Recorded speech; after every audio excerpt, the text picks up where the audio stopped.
رہا، یہ سب جانتے ہیں۔ ہم جب عرب میں آتے ہیں، نبی کے دور کی بات کرتے ہیں، تو نبی کے دور میں جو چیز سب سے زیادہ تھی وہ تھی فصاحت اور بلاغت۔ جی عرب والوں کو اپنی فصاحت اور بلاغت پر ناز تھا، وہ غرور کرتے تھے کہ جیسی فصاحت و بلاغت ہمارے پاس ہے لینگویج میں ویسی کسی کے پاس نہیں ہے۔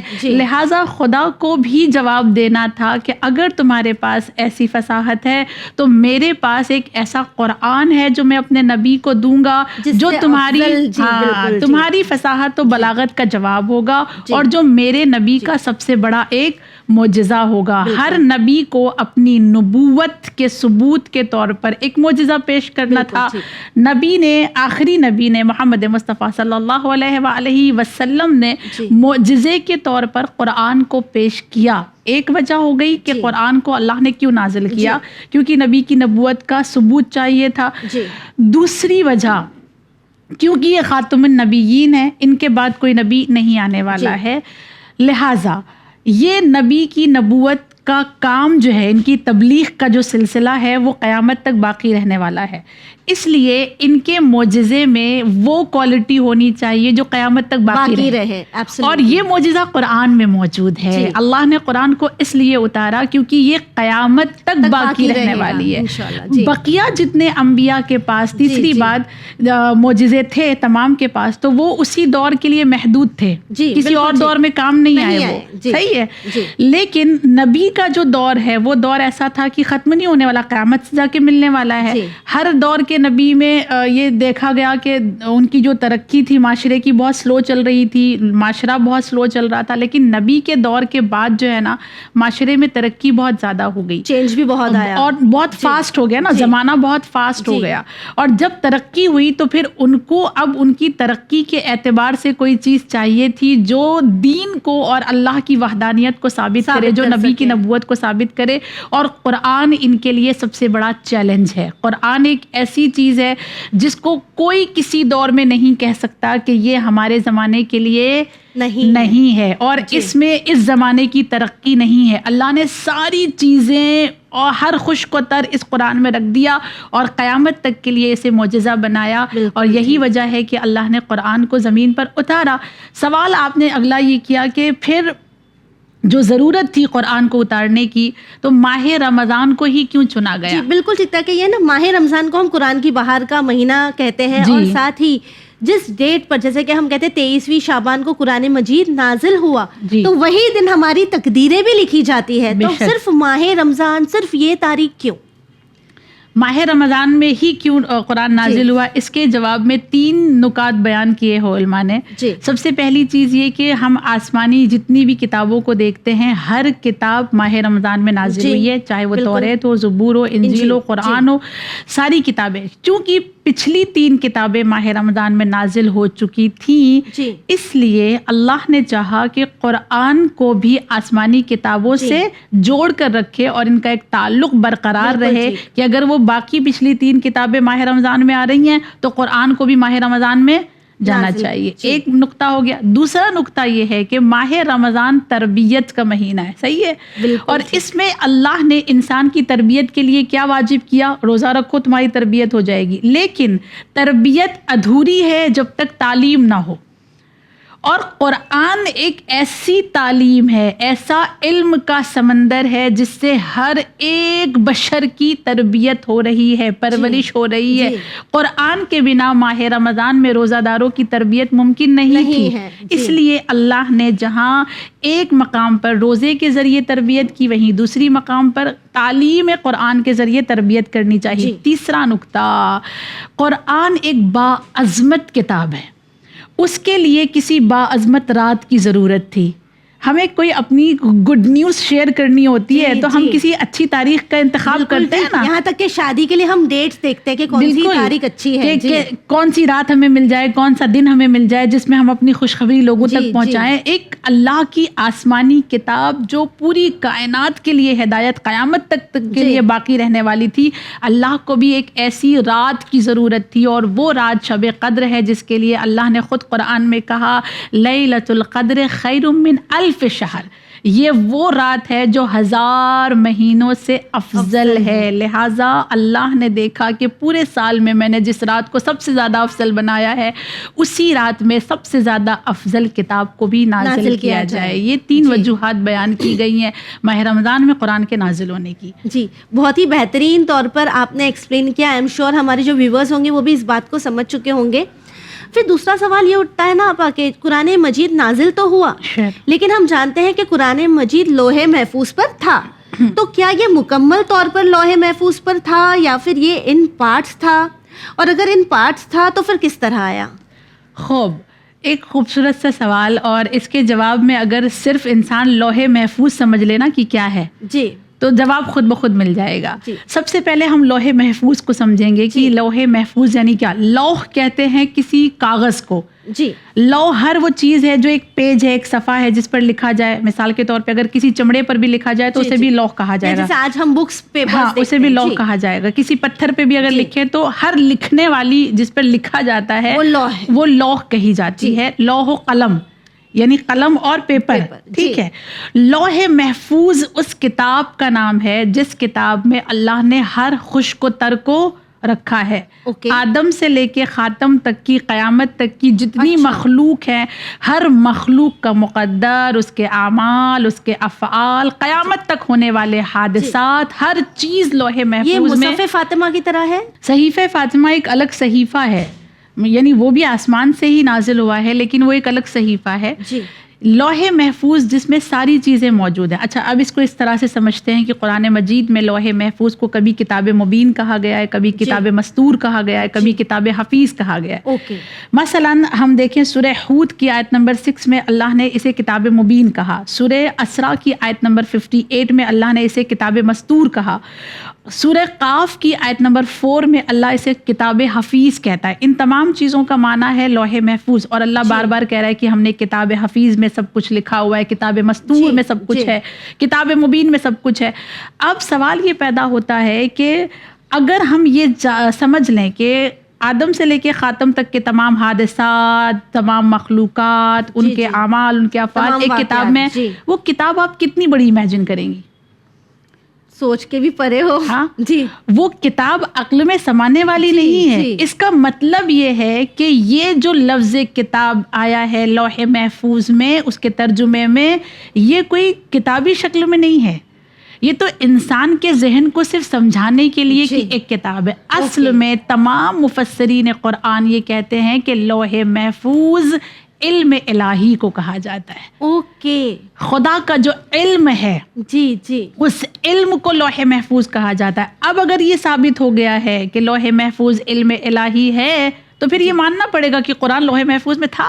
جی، اور مکمل تھا. جی، اس میں کوئی اعتراض، کوئی سوال، کوئی شک و شبہ نہیں ہو سکتا کہ لوح محفوظ میں وہ موجود تھا. ایک اس میں لوح محفوظ کے لیے روایات بھی موجود ہے. مثال کے طور پہ امام صادق علیہ الصلوۃ والسلام کی ایک حدیث ہے. مولا فرماتے ہیں کہ اللہ نے کہا ہر وہ چیز جو ہو چکی ہے، جو ہونے والی ہے اور جو قیامت تک ہوگی، وہ سب لوح محفوظ میں ہم نے محفوظ رکھا ہے. اور پھر مولا فرماتے ہیں لوح بھی نور کا ہے اور قلم بھی نور کا ہے جس سے لکھا جا رہا ہے. اور وہ سارے کے سارے انوار الہی ہے، یعنی اللہ کا علم، اللہ کا نور، اسی کو لوح محفوظ کہا گیا ہے. لہٰذا ہم اس بات کو سمجھ سکتے ہیں کہ لوح محفوظ میں پہلے سے قرآن محفوظ تھا، مکمل تھا. جی بالکل ٹھیک. یہ بات تو صاف ہو جاتی ہے کہ قرآن لوح محفوظ پر مکمل طور پر موجود تھا. اب جب بات آتی ہے قرآن کے نازل ہونے کی تو ہم اکثر یہ سنتے ہیں نا، قرآن کی کچھ آیتیں سمندر پر نازل ہوئی، کچھ پہاڑوں پر نازل ہوئی. تو جب رسول خدا صلی اللہ علیہ وآلہ وسلم پر قرآن نازل ہوا تو کیا یہ کتاب رسول خدا صلی اللہ علیہ وآلہ وسلم کے پاس مکمل طور پر موجود تھی یا آیتیں دھیرے دھیرے آئی؟ بہترین سوال ہے، اور اس جواب کو سمجھنے کے لیے تھوڑا صبر سے کام لینا پڑے گا. اس لیے کہ اس میں تھوڑی سی تشریح ہے کہ قرآن 2 طرح سے نازل ہوا ہے، اور اس میں آیات قرآن جو ہے خود دلیل ہے.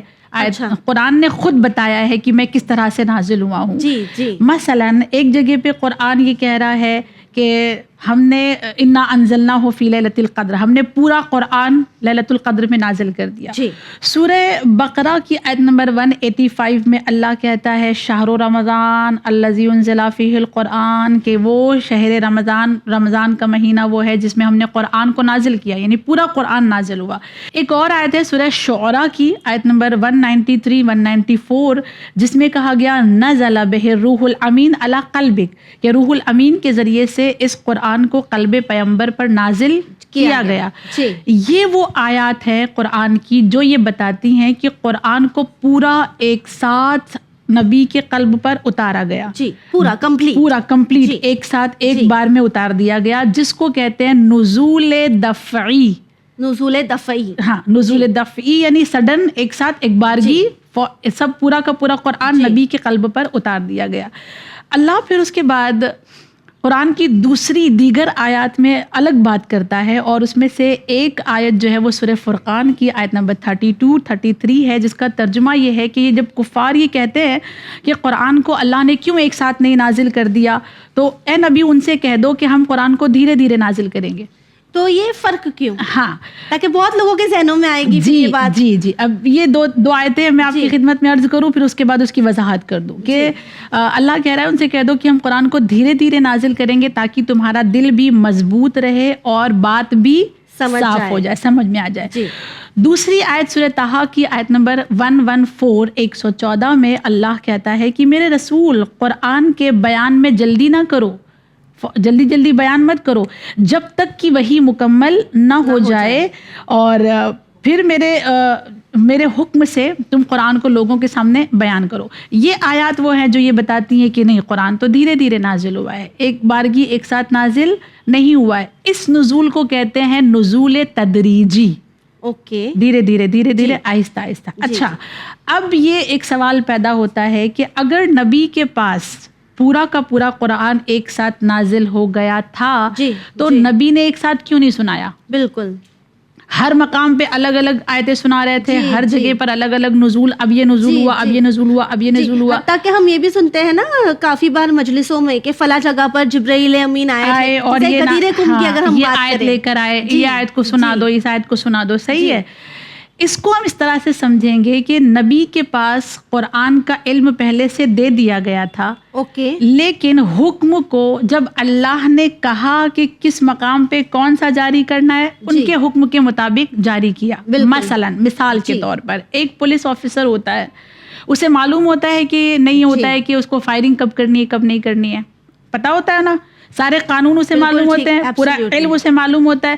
کیا وہ فائرنگ کرتا ہے جب تک مجسٹریٹ کی طرف سے آرڈر نہ آئے؟ نہیں کرتا ہے. بالکل، علم ہونا الگ بات ہے، علم کا نافذ کرنا الگ بات ہے. نبی کو علم دے دیا گیا تھا مگر نافذ کرنے کا اختیار اپنے ہاتھ میں اللہ نے رکھا تھا، اور یہ کہا تھا کہ ہم نے تمہیں قرآن دے دیا ہے، لیکن تدریجی طور پر ہم تمہیں بتاتے رہیں گے کہ کون سی آیت کو کہاں پر تمہیں نافذ کرنا ہے. یہ دو چیزیں ہیں جو ہمیں بہت زیادہ گہرائی سے سمجھنی ہوگی کہ قرآن دو طرح سے نازل ہوا ہے، ایک دفعی، ایک تدریجی، ایک بارگی آہستہ آہستہ. اور پھر نبی کے سینے میں دیکھیں وہ اللہ کے نبی ہیں، بلکہ روایات تو یہ کہتی ہے کہ ان کی نبوت کے بعد نہیں، وہ جب عالم انوار میں تھے تبھی اللہ نے ان کو سارا قرآن کا علم دے دیا تھا، اور سارا قرآن کا علم ان کے سینے میں سمایا ہوا تھا.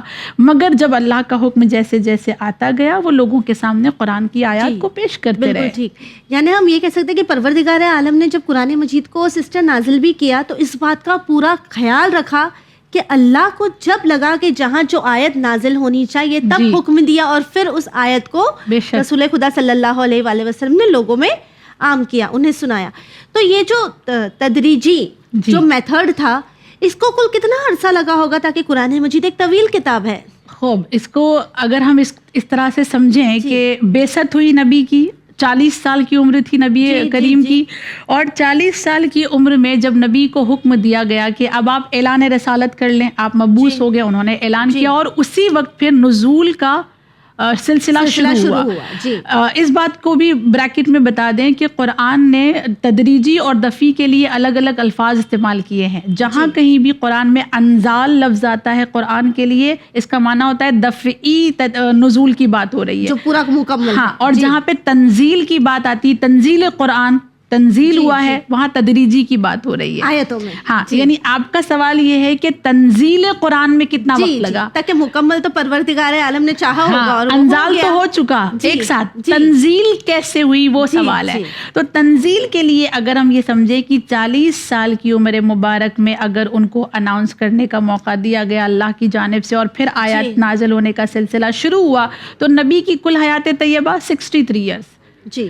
اب اس میں 63 سے 40 آپ مائنس کریں تو کتنا سال بنتا ہے؟ 23 ایئرس. یعنی یہ تنزیل کا جو سلسلہ ہے وہ 23 سال تک باقی 23 سال تک چلتا رہا. ایکوریٹ جو پیریڈ بتایا گیا ہے وہ 22 سال 5 مہینے 41 ڈیز. اس طرح سے بتایا گیا کہ اتنے عرصے تک یہ تنزیل کا سلسلہ جاری تھا. نبی کریم کے قلب پر جبرائیل آتے تھے، آیات کو سناتے تھے اور پھر اس کے بعد وہ آیات کو نافذ کیا جاتا ہے. بالکل. سسٹر یعنی یہ بات تو صاف ہو جاتی ہے کہ قرآن مجید کتنی اہمیت رکھتی ہے، کتنی امپورٹنس رکھتی ہے کہ تقریباً 23 سال لگے اسے نازل کرنے کے لیے. تو وہی یہ جاننا بھی ضروری ہے کہ وہ کتاب جو اتنی اہمیت رکھتی ہے اس میں کتنی برکت ہوگی ہم لوگوں کے لیے. سبحان اللہ. قرآن کی اہمیت اور اس کی برکات جو اس کے نزول کے وقت ملی ہے نا لوگوں کو، ہم اس پر نظر کرتے ہیں. پھر اس کے بعد ہمارے پاس جو برکتیں آئی ہیں اس کا تو کوئی ہم بیان ہی نہیں کر سکتے، حساب ہی نہیں ہے. کتنی روایات ہے، کتنی آیات ہے، کتنی داستانیں ہیں قرآن کے مطابق. وہ اگر ہم بات کرنے لگیں تو شاید عرصہ لگ جائے گا اور بات ختم نہیں ہوگی. نزول کے وقت جو لوگوں کو برکات ملی اس میں سے سب سے پہلی یہ تھی کہ حضرت عیسیٰ کے آسمان پر چلے جانے کے بعد زمین والوں کا آسمان والوں سے کنیکشن ختم ہو گیا تھا. کوئی وحی نہیں آتی تھی. 500 سال ہو گئے آسمان سے کوئی وحی نہیں آئی، لہٰذا کنیکشن بالکل ختم ہو گیا تھا. لیکن جب پہلی بار قرآن کی آیتیں نازل ہوئیں تو پھر ایک بار زمین والوں کا کنیکشن آسمان والوں سے ہوا اور پھر انہیں وحی کے ذریعے سے اللہ کا پیغام ملا. یعنی پہلی برکت یہ کہ اللہ سے کنیکشن پھر بنا قرآن کے ذریعے. دوسری جو برکت انہیں ملی وہ یہ کہ قرآن کے ذریعے پہلی بار اللہ نے جب کہا یا ایھا الناس، دیکھیں قرآن میں 2 طرح سے اللہ نے انسانوں کو مخاطب کیا ہے. کبھی کہتا ہے یا ایھا الذین آمنوا، یعنی صرف مومنین سے بات کرتا ہے. اور قرآن میں کبھی کہتا ہے یا ایھا الناس، اے انسانوں. جب اللہ نے عام طریقے سے بات کی یا ایھا الناس تو سارے انسان مخاطب ہوئے. اللہ کوئی بلاتا ہے، کوئی رب ہے. یعنی اس کی یہ برکت ہوئی کہ نہ چاہتے ہوئے بھی ہر بشر اس کی جانب مخاطب ہوا، اس کی طرف وہ دیکھنے پہ مجبور ہوا کہ ہاں کوئی ہمیں ایسا ہے جو بلا رہا ہے. تیسری برکت جو ہوئی ان کو حاصل ہوئی ان لوگوں کو وہ یہ کہ قرآن نے انسانی زندگی پر بات کی ہے. ہاں، انسان کے ہر شعبے کی بات کی ہے. آپ طلاق کا مسئلہ لے لیں، نکاح کا مسئلہ لے لیں، وضو کا مسئلہ لے لیں، نماز کا مسئلہ لیں، خمس کا مسئلہ لے لیں. ہر ایک شعبہ موجود ہے قرآن مجید میں. تو ان کو ایک لگاؤ ہوا کہ اللہ یہ تو میری بات ہو رہی ہے. کسی کتاب میں اگر ہمارے مطابق بات ہو تو ہم کتنی دلچسپی کے ساتھ پڑھتے ہیں. ہر انسان اٹریکٹ ہو رہا تھا قرآن سے کہ اس میں تو ہمارے مسئلے بیان ہوئے ہیں، ہمارے سوالوں کا جواب ہے. اور پھر چوتھی برکت یہ ان کے پاس آئی کہ قرآن ایک تنہا ان کے لیے حامی اور مددگار تھا جس میں ہر مسئلے کا حل اللہ نے بتا دیا تھا. کوئی ایسا نہیں تھا جو یہ کہے کہ ہمارے مسئلے کا حل قرآن میں نہیں ہے. اور آج بھی قرآن کی یہ برکتیں جاری و ساری ہیں. ہر انسان جب اپنے آپ کو ہارتا ہوا دیکھتا ہے تو پھر وہ قرآن کا سہارا لیتا ہے اور قرآن ہمیں بڑھ کر سہارا دیتا ہے. بالکل ٹھیک. آپ نے بہت ہی بہترین طور پر ہمیں بتایا کہ کس طرح اس وقت کے لوگوں کے لیے قرآن کے ذریعے اتنی ساری برکات تھی جو سامنے آئی. تو وہیں اگر کرنٹ ٹائمز کی ہم بات کریں، آج کی جو لائف ہے وہ بہت ہی زیادہ فاسٹ فارورڈ ہے، ہمارے پاس وقت نہیں ہوتا. اگر ماہ رمضان میں بھی ہم دیکھیں تو ہم ابھی جس طرح آپ نے ایپیسوڈ میں بتایا کہ 23 سال لگے پروردگار عالم کو قرآن مجید کو نازل کرنے کے لیے، لیکن ہم کو ایک دن میں ایک پارہ پڑھنے کی بہت زیادہ جلدی ہوتی ہے، بہت گھائی ہوتی ہے. ٹارگیٹ ہے ہمارا 30 دن میں 30 پارے پڑھنے، لیکن ہم سیکھتے کیا ہے اس سے؟ اس بات پر تو ہم نظر نہیں ڈالتے. دیکھیے اس پر صرف ایک بات کہنا چاہیں گے اپنے ناظرین سے کہ اللہ نے قرآن میں بار بار یہ کہا ہے وَرَتِّلِ الْقُرْآنَ تَرْتِیلًا، کہ تم قرآن کو ٹھہر ٹھہر کے ترتیل کے ساتھ پڑھو. جی ٹرانسلیشن کے ساتھ اب یہ ترتیل کا کیا معنی ہے؟ اللہ کیا کہہ رہا ہے ترتیل کے ساتھ پڑھنا یعنی کیا؟ پہلا اس کا جو معنی بتایا گیا ہے ترتیل کے، اللہ چاہ رہا ہے کہ رک رک کر ٹھہر ٹھہر کے آرام سے پڑھیں. ہاں امیر المؤمنین نے جو اس کے بارے میں بات کہی وہ بہت خوبصورت. مولا فرماتے ہیں کہ قرآن کو ترتیل سے پڑھنے کا معنی یہ ہے کہ قرآن کو ایسے پڑھو کہ سننے والے کے دل میں قرآن سما جائے. جی اور تمہارا قرآن سے ایک رشتہ بن جائے، اٹیچمنٹ ہو جائے. تم قرآن کو سمجھ کر اس پر عمل کرنے والے بن جاؤ. اور پھر مولا نے کہا خبردار کسی سورہ کو ختم کرنے پر اپنی توجہ نہ رکھنا. توجہ اس بات پر رکھنا کہ تم نے قرآن کی کتنی آیتوں کو سمجھا ہے، اس کی تفسیر کو کتنا جانا ہے، اور اس سے تم نے کیا درس حاصل کیا ہے. یہ قرآن مجید کا پیغام ہے. قرآن خود یہ چاہتا ہے، اللہ خود یہ چاہتا ہے کہ ترتیل کے ساتھ پڑھیں ہم اور آپ نا. تو یہ ہماری ذمہ داری ہے کہ ہم ماہ رمضان المبارک میں قرآن کو ختم کرنے کا ٹارگٹ نہ رکھیں. ایک سورہ سمجھیں، ایک سورہ پڑھیں، پورے رمضان میں ایک سورہ پڑھیں، مگر وہ ایک سورہ بھی معنی کے ساتھ، مفہوم کے ساتھ، تفسیر کے ساتھ، اس کی احادیث کے ساتھ، کہ آیتوں کو ہم اپنے دلوں میں اترنے دیں. ہاں اور پھر اس سورے کی کسی ایک حکم پر عمل کرنے والے بن جائیں. یہی کامیاب زندگی ہے، یہی قرآن کا پیغام ہے. جی بالکل ٹھیک کہا آپ نے. سسٹر آخر میں بس آپ سے یہی کہنا چاہیں گے اپنا قیمتی وقت دینے کے لیے اور ساتھ ہی قرآن مجید پر اس طرح روشنی ڈالنے کے لیے آپ کا بہت بہت شکریہ. جزاک اللہ خیر. ویورز آخر میں بس آپ سے یہی کہنا چاہیں گے ماہ رمضان المبارک کے اس مہینے میں قرآن مجید ہم تمام لوگوں کے گھروں کو روشن ضرور کرے گا، لیکن سوال یہ اٹھتا ہے کہ ہم میں سے کتنے ایسے ہوں گے کہ جن کا دل بھی روشن ہوگا. قرآن مجید پڑھیے.